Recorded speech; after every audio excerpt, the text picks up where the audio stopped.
What happens when you get into debt? That's your name? It's not my name. And you can't or won't pay it back. I'm going to seize the car in front of the drive, the Ford. In this series, we meet the people who are losing their homes. Get out! No, don't raise your voice at me. We never receive any notice. Their cars. If I give you the keys, Yes? how do I know I'm going to get the car back? And their possessions. We meet the people who are owed money. Welcome to hell. And the people whose job it is to collect it. If you don't open the door, we'll smash the glass. Because when you can't pay, Don't speak to me like I'm some sort of dickhead, because I'll take your head off. they'll take it away. There's like different forms of scum in life, but you're just a higher class one. Take it now.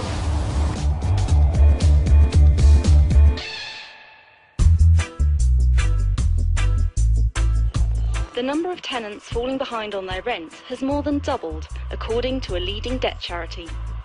The Money Advice Trust says that over half of all the calls they receive are about rent arrears, and that missed payments are now the fastest growing debt problem in the UK.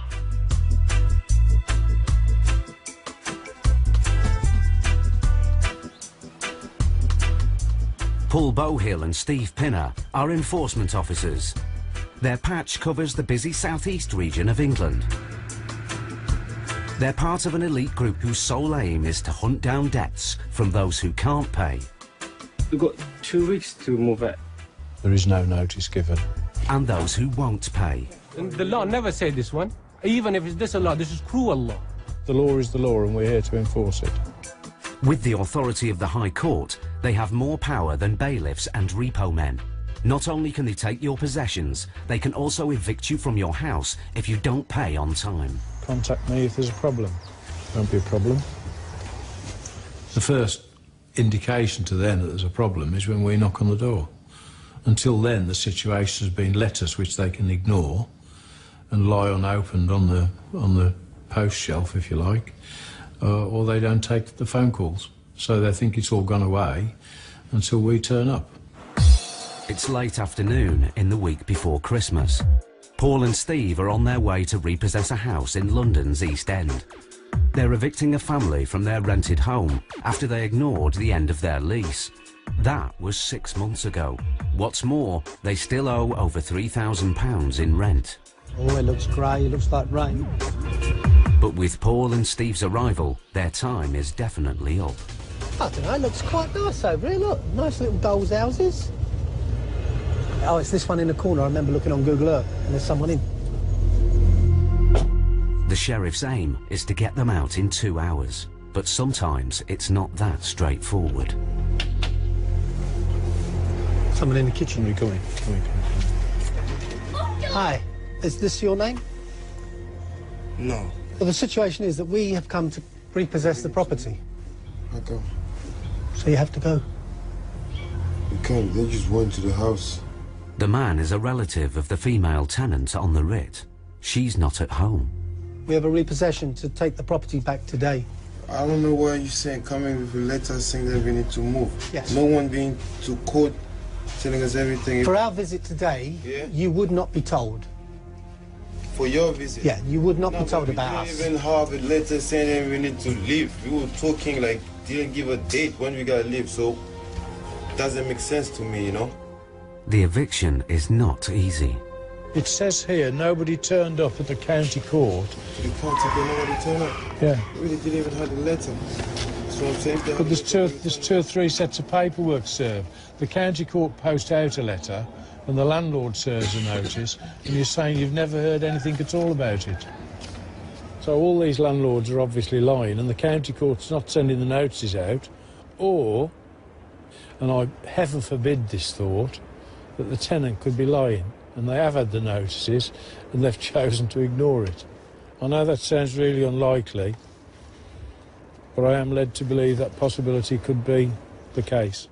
As High Court enforcement officers, Paul and Steve can break into the property, but they're choosing negotiation over brute force. With the man denying all knowledge of the eviction, They're hoping the landlord's agents can help them out. Why are they being evicted? Is it rent arrears or something? Is it an end-of-term tenancy then? They've come to the end of the tenancy. For enforcement officers, time is money, and they want to get the family out before nightfall. Thanks very much. I'd never have believed that. They were served the eviction notices 6 months ago. And the agents have been in constant contact with them, and they've just refused to go. Oh, it's just amazing. Armed with more information, Paul decides to apply more pressure on the tenants. I've just spoken to the agent. He said the end of tenancy notices was served 6 months ago. So they gave you 2 months, or gave the lady 2 months' notice 6 months ago. So she should have moved out 4 months ago. We're going to have to leave today. You get a kid living here, you're telling us when we're going to go? How many children are here? Yep. Two. How old is the small one? 7. With children inside, it's not good news. It puts an entirely different complexion on this job. When there's children involved, it's more distressing because the children absolutely have no idea what we are. We're just coming in and taking them out of their home. Only the council can help. It's a High Court repossession order, so it's immediate. They've had plenty of warning, but what I am concerned is when the mother gets home here, and we are waiting for her, is that we have no choice on the eviction aspect, is we wanted to make contact with you early so that we can put into motion whatever emergency housing arrangements you have in these circumstances. Minutes later, Steve returns to the house. Despite the children inside, it's the final warning. We've actually spoken to the council and the eviction is actually going to take place today. So what you really would be a really, really good idea is if you could get some clothes and things together for the kids for a couple of days until it can be sorted out. I can't do this. It's not my house. No. It's not my house. If you can't wait, you're going to wait for her. She's going to come and we're going to do it. Yeah, but we can't wait 2 or 3 hours. I can't let you in, man. It's a freezing cold night and there are 2 children in the house and they're going to creep away and sleep in a cardboard box for the night. That's probably not the best idea.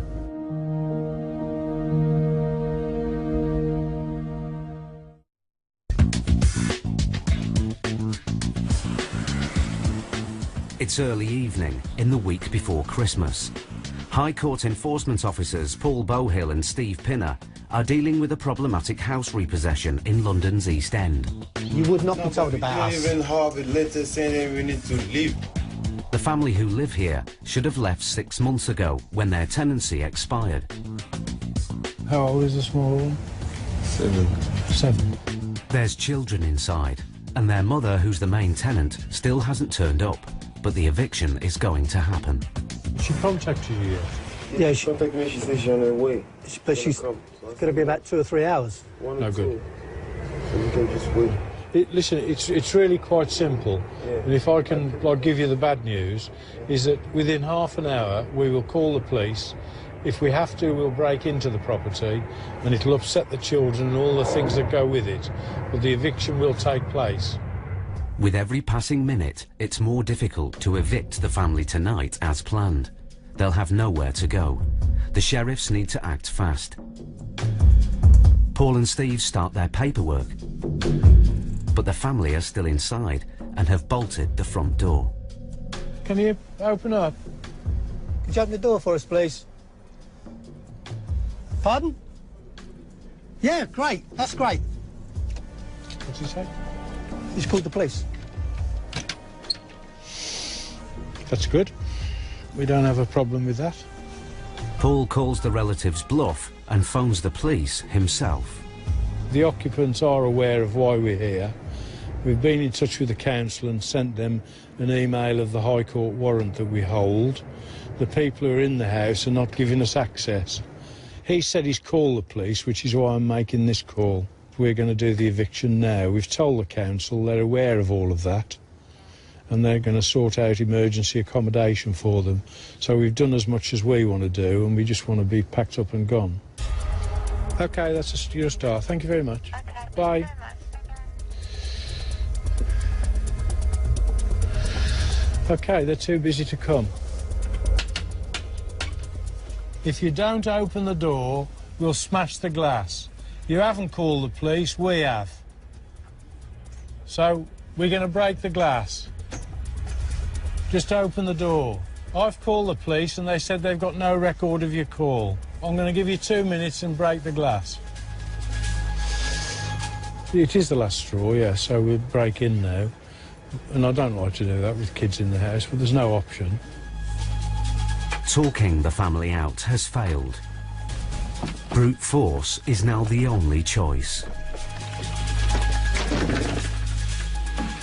I'm sorry, but... Yeah, you sorry, but... It's nothing against the way this is. No. If you'd have done as we'd asked, this would have all been totally unnecessary. The use of a crowbar has secured the sheriff's entry. They change the locks and begin the repossession of the property. Half an hour later, the female tenant they've been waiting for comes home. Sorry, we have a High Court warrant. I've not received nothing. Pardon? I've not received nothing. What can I do now? This has been going on for months. No! I'm Give sorry. me the letter. Right, that's dated the 3rd of December to give possession of the house on or before the 11th I of received the December. letter 14. But you didn't go to court. I said I received the letter Saturday. Well, I'm sorry, I don't make the laws, I only enforce them. The landlord's agent has also arrived at the property. You guys had fair warning Sorry? about this. You knew about this. You guys didn't respect the notices that we gave you. No, I said to you, no, don't talk about No, nothing don't raise your because voice at me. we never receive any notice. Any notice? If I do receive We hand-delivered the notice. When? And? To To who? you. We never been to court. Yeah. Can I stop you there? This is wasting time.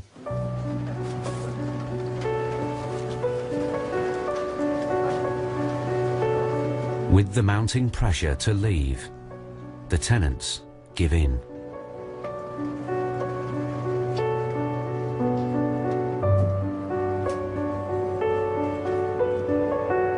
It's taken the sheriffs 4 hours to get them out.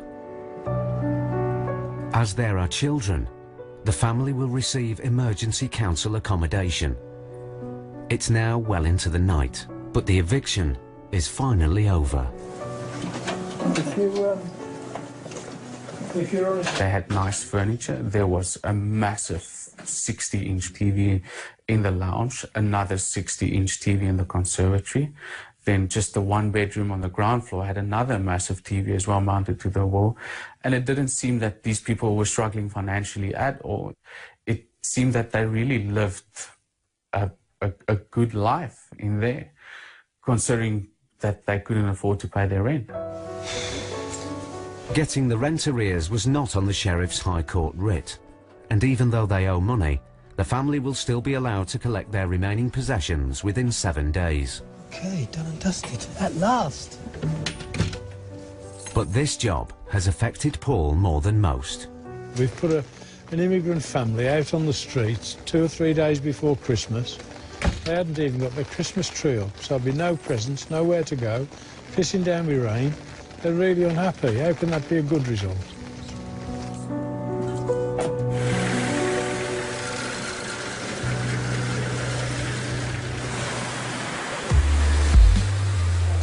An estimated 7 million people use high-cost credit in order to cover income shortfalls or meet unexpected expenditures. Many low-income households have no savings, borrowing against their assets to cope. As more and more people get into debt, it's not just homes that are at risk of repossession. Our cars are valuable targets too, and they're even easier to seize. Mike Allenby and Terry Jones are the men who repossess your motor when the finance company want their money back. Got a few repos. Any we've looked at already. Got a couple of new ones in Liverpool. Yeah. They reclaim cars across the northwest of England. When times are good, they recover up to 6 motors a day, 6 days a week. Good chance this will be here now. Yeah, I reckon.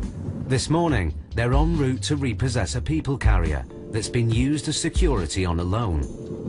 The debtor has missed repayments and is now hundreds of pounds in arrears. The difficulty with these sort of jobs, especially when the asset is a vehicle, the vehicle is used every day. Yeah. They've got to work like everybody else, so you've only got like a window of opportunity, haven't you? Yeah. A lot of people work during the day. They get up early and they go to work in the car. So obviously we have to get up before they do, get to the property, try and find the car before they head off. Hey? There it is. That's it.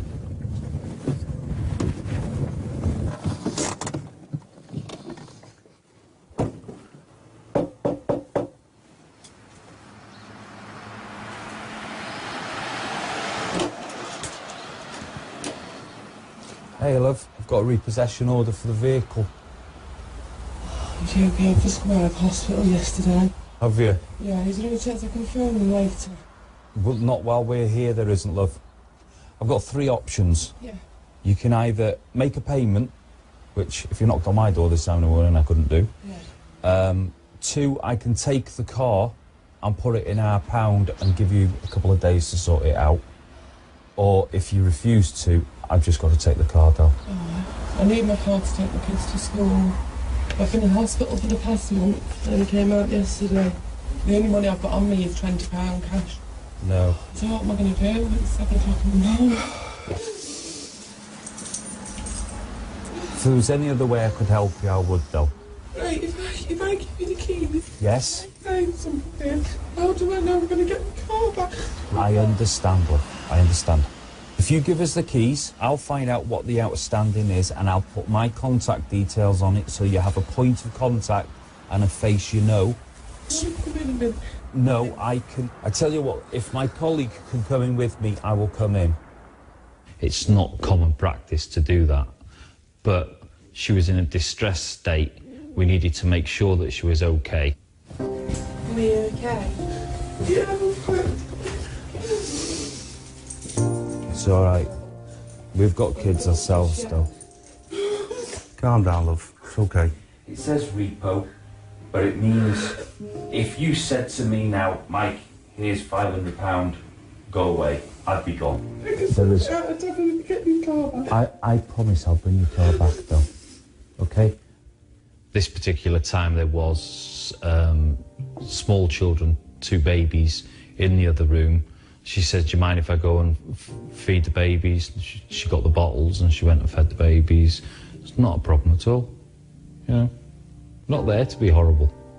First thing you need to do is ring them up at 9 o'clock, explain the situation, make sure you explain the situation properly to them. Not too late to be a bailiff, man. That's the nicest thing anyone's said. Look, I've been where you are, though. I really have. I know exactly what it feels like to be in debt. It's just not a nice place to be. You've no idea. You dread letters coming through the door. You dread knocks on the door. I mean, I was... when I lost everything, I was in a hell of a place. You've got my number, All right, okay? If you have any difficulties, you give me a call, okay, and I'll sort it out. All right, thank you. Okay. Cheers. The car will be stored overnight, while the owner tries to find the cash to pay. But for now, she'll need another way to get the kids to school. It's not very often we see her not distressed, is it? It's not nice, is it, mate? It's not very nice, that's why you try and do it as pleasantly as possible.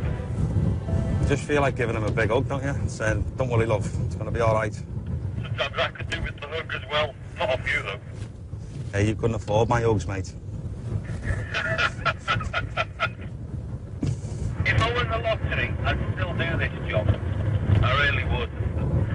I would take the car and then hand them a set of keys and say, there you go, mate. There's the new car for you. Fair play to you, mate.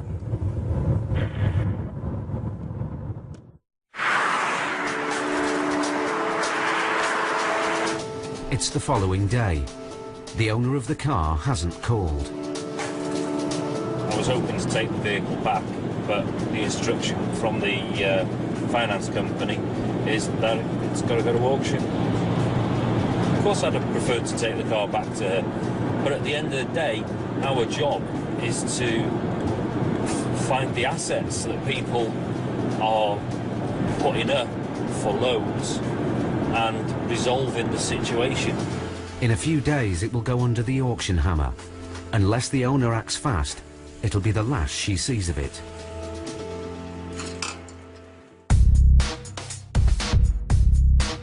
Back in the southeast, Paul and Steve's next job is taking them to Essex.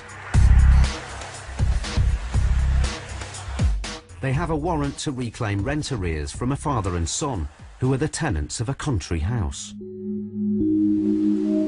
They both signed the tenancy agreement in 2012. But they haven't paid rent for over a year. The High Court paperwork shows they now owe over £10,000 to the landlord. The sheriff's job today is clear-cut. They need to locate any possessions owned by the tenants. If they can find them, they can sell them. Once sold, any money they make will be put towards the arrears owed to the landlord. There's a warrant here for £10,600. So what we're looking for is vehicles, antiques, paintings, things like that. But first, they have to get in. Legally, on this type of High Court warrant, they can only gain access through an open door or window. And in this business, preparation is everything. This is a scaling ladder.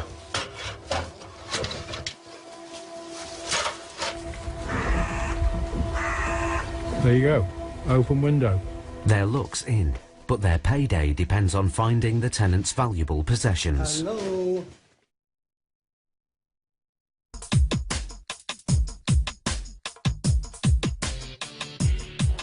Figures based on court proceedings have revealed the extent of England's housing crisis. A report from the housing charity Shelter suggests that across the country, 1 in every 105 homes is at risk of repossession. High Court enforcement officers Paul Bowhill and Steve Pinner have a warrant to recover rent arrears from the tenants of a country house in Essex. There you go, open window. They've got in, but no one's home. Hello. They're now on the hunt for possessions to seize and sell. If they can find enough goods, they might be able to clear the debt of over £10,000 owed to the landlord. The state of the rooms tell their own story. The beds are all stripped, bits are broken down. They've moved out, haven't they? There are signs of bits and pieces there. I don't know if this was to ward us off or not, but... You did say in Essex there were people with guns and things. With such a large property to hide valuables, Paul and Steve are having to search every square inch of the building. If they can't find what they're looking for, they won't earn a penny from this trip.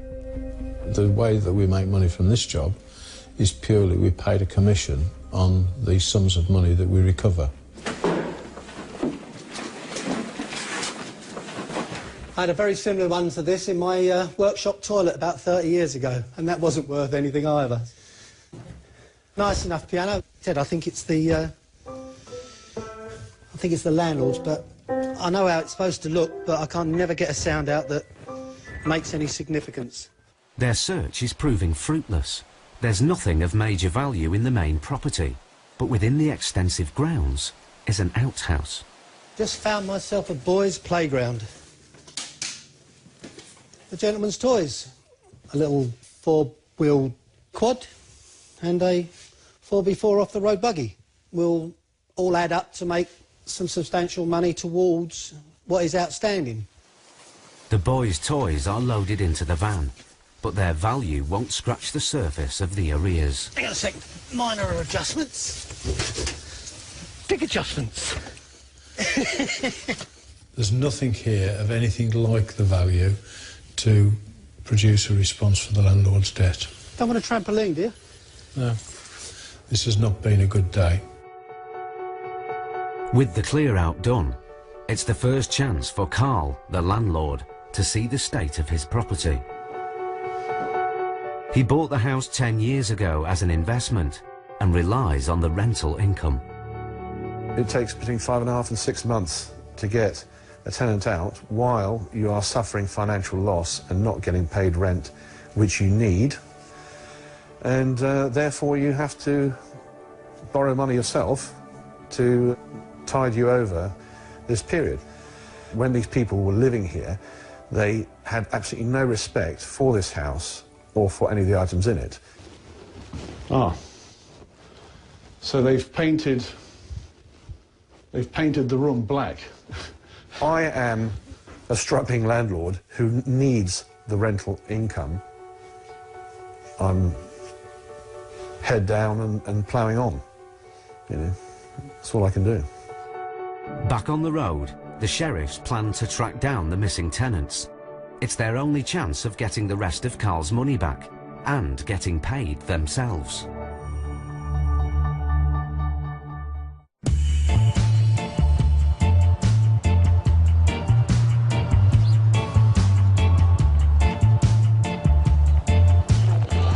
The Samaritans have seen a marked increase in the number of calls answered from men about financial worries. Their survey says that 1 in 6 men who called the organisation last year had money problems. That's up 7% on the figures for 2012. In the northwest, car repossession experts Mike Allenby and Terry Jones are driving through Liverpool. They're attempting to recover an expensive motor. It's a Jaguar X-Type. A brand new one has a list price of over £30,000. But no matter how high spec your car, the same rules of repossession apply. If you don't pay, Mike and Terry can take it away. Most expensive car we've repossessed, I would say a Bentley Continental, Aston Martin, Maserati. The Jag has a return of goods order on it. It means the owner has defaulted on his repayments and the finance company wants it back. For once, the address they've been given has come up trumps straight away. This hasn't moved for a while, has it? No, it hasn't moved for about a year. Rubbish round the wheels, the cobwebs on the handles, the inside of the car, it's just not moved for any length of time at all. It's a common situation. Expensive motors mean expensive repairs, and some owners simply give up. It's a catch-22. They can't afford to fix the car, or they can't afford to make the payments. And if it's a bit of both, then the best thing to do is phone up the finance company and explain the situation.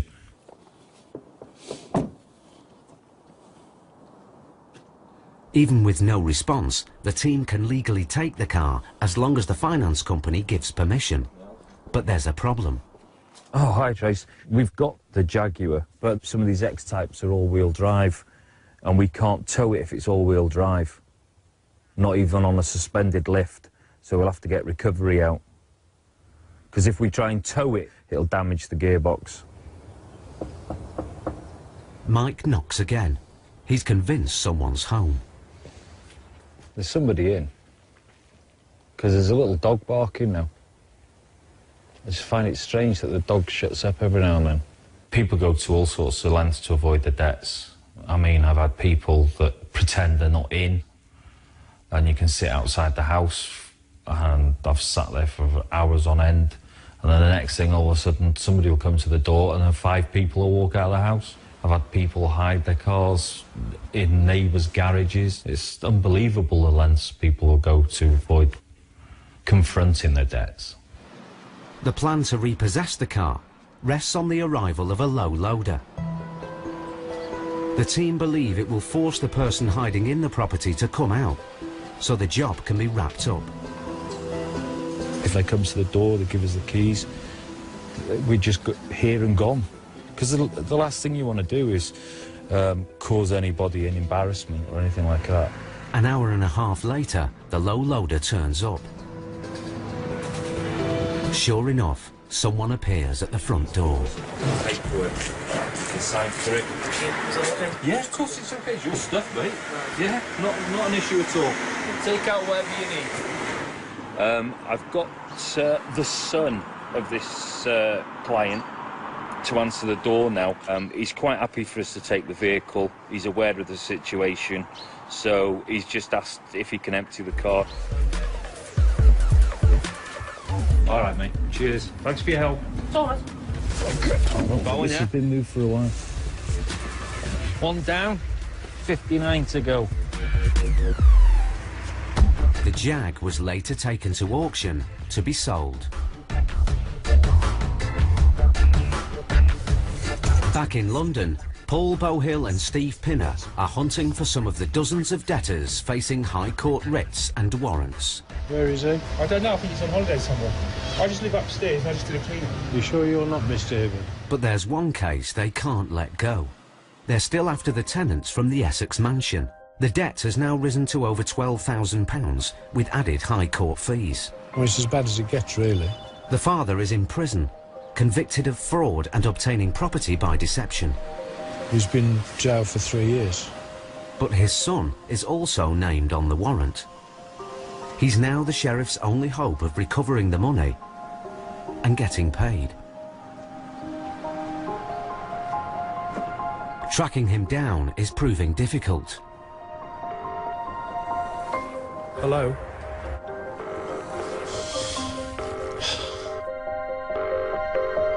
Despite many calls, there's no answer. But Paul thinks he knows why. He's hoping a different phone with a different number will do the trick.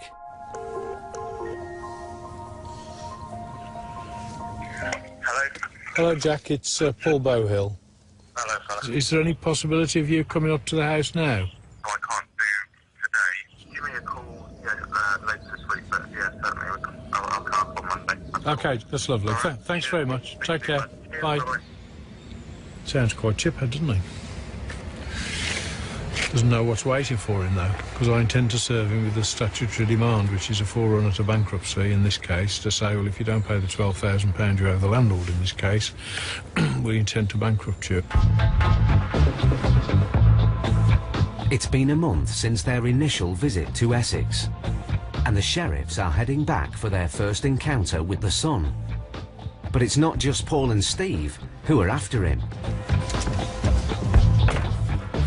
The landlord's called the police. Pleased to meet you. Pleased to meet you. Pleased to meet you, sir. We are going to effect an arrest of the gentleman. OK. And take him to Braintree Police Station. Right. To answer an allegation of alleged theft from the premises, Right. which has been received by the owner. So we really need to serve our papers before they serve theirs. Can you get him out of the van? Yeah. The son is on site, holed up in a neighbour's house. The police are keeping the driveway covered in case he makes a run for it.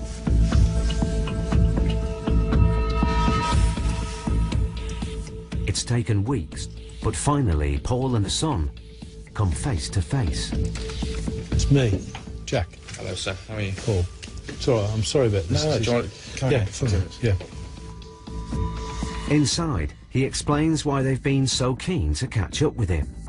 He would want to pursue you to the verge of bankruptcy. This is the start of, like, the end of the nightmare, if you like. Yeah. But the son has his own version of events. I was never actually on the agreement, the rental agreement. I have got the paperwork, I'll show you. Despite all Paul's documents being in order, he is refusing to pay up. But he's wobbling a bit now, isn't he? Sorry? He's wobbling a bit now. The sheriffs are left with no option but to serve the bankruptcy papers. Steve? Yeah. Can you just... This is Steve, mine.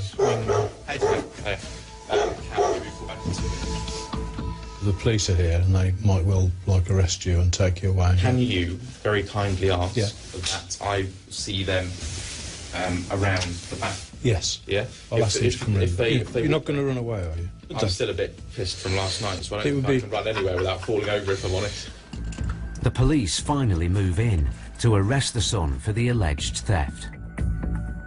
They've got their man, but for now, Paul and Steve are leaving empty-handed. We don't earn anything out of this job because it's purely commission-based. So it's a waste of a day to us, But doesn't matter, we've still wrapped it up. We've done what we can do. So if on my tombstone it says we did what we could, that tells the whole story. You think you'll have enough money for a tombstone? No. But I could get one on a credit card before I die.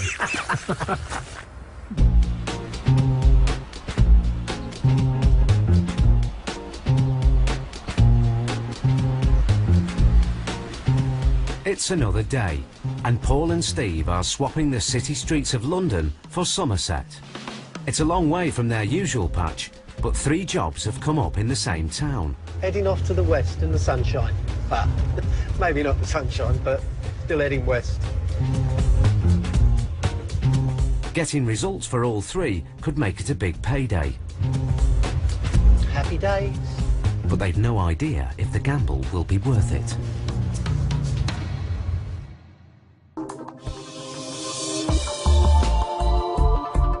Enforcement officers Paul and Steve have travelled to Somerset armed with 3 High Court warrants. Today, they could end up collecting thousands of pounds worth of possessions from multiple debtors. The first job is to recover valuables from a man who owes over £16,000 to a firm of solicitors. He's offered to pay the money back in instalments, but they've turned him down. Instead, they want his possessions seized and sold. Oh, at last. The amount we're pursuing today is £16,500. Inevitably, when we get there, Mr. Francis, in this case, will tell us his tale of woe. But behind every tough response, there's also understanding. I have had financial problems years ago, which were my own fault. Really, with the business, I didn't keep my eye on it. Having been in the position myself, I now understand how people get into debt, whereas before, I didn't.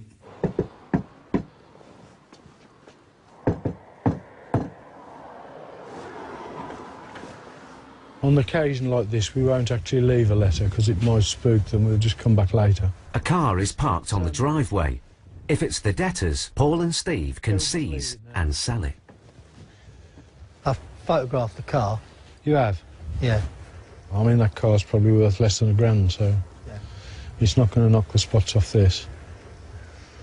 So we'll come back. Okay. With over £16,000 to recover, the sheriffs need to talk to the debtor and find some substantial assets. Otherwise, they'll face another day without pay. While they wait, they have other debts to chase in the local area.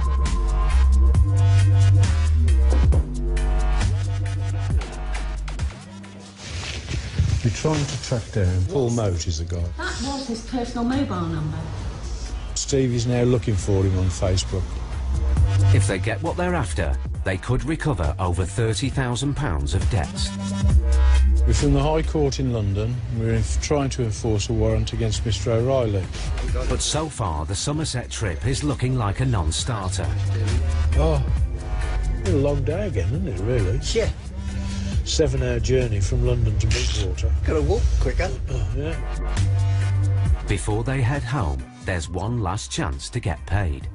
They're returning to the debtor who owes over £16,000 to a firm of solicitors. Looks like the television's on. Hello? Hello? Hello? Is Mr. Francis there, please? No, he's not. I'm a High Court enforcement officer, and I wondered when we could have a speak with him. He's not actually here. He's working away. He's working away? Yeah, that's his number. OK, lovely. All right? When will he be home? He's not due back till December. December? We've had some quite hilarious circumstances where people converse through letterboxes and where we've fed paperwork in and out through letterboxes and had some really unconstructive conversations. Hello, Mr. Francis. Hi there, my name's Steve Pinner. I'm a High Court enforcement officer.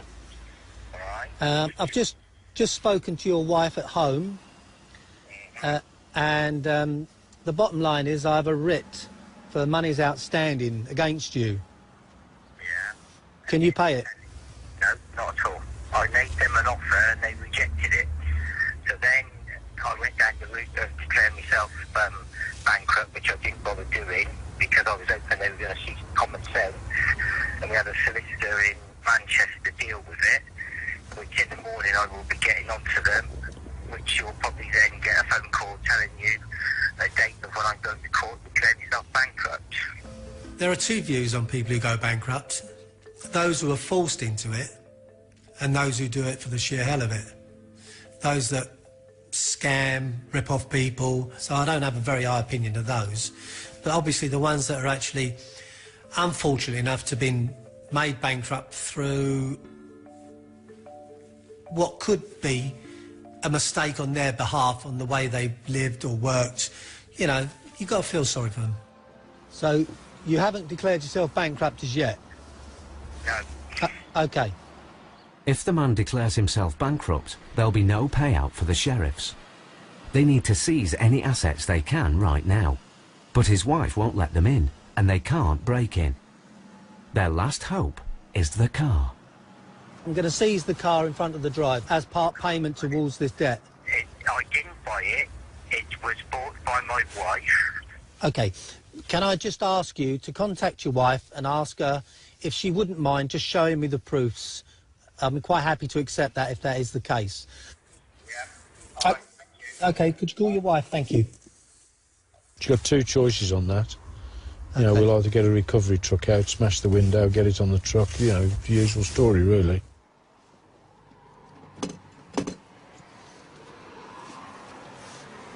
You enjoy your job? It's a job I do. Yeah. And do you sleep well at night? OK. Yeah. This is a piece of paper. It says that car belongs to me. Any good or no? OK. All right. I do understand that your husband has spoken to the solicitors, but you must understand from our point that it's obviously been through the courts and they decided in their wisdom against your husband. So that's why we're instructed to come and collect. Oh, what a job. How do I become an officer like you? Because it sounds a wonderful job. Do you know what I say? There's like different forms of scum in life, but you're just a higher class one. Thank you very much. You're welcome. Pond scum, that really... I don't know why that really upset me. I've never been called pond scum in my life before. You must understand from our point of view that somebody is owed a debt. It's only words and, you know, they're angry, so you just let them get on with it. Hello, Mr. Francis. Have you talked to my wife? She proved the car was hers, that's fine. I accept that. Yeah. When you get your bankruptcy papers, Yeah. give me a call and send me a copy of the papers. If you do that, you might not see me again. Well, you haven't seen me yet, I know, but your wife might not see me again. So, do we agree on that? Yeah. All right, then. Thank you very much for the call. Thanks. Bye.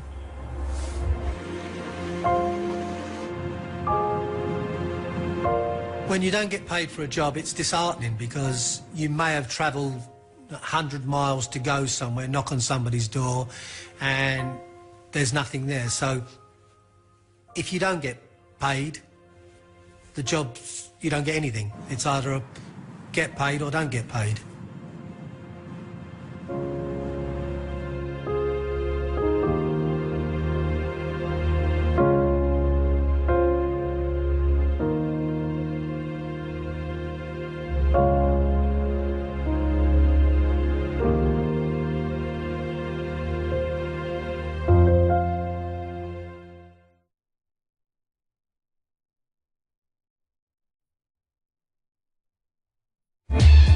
Next time, in London,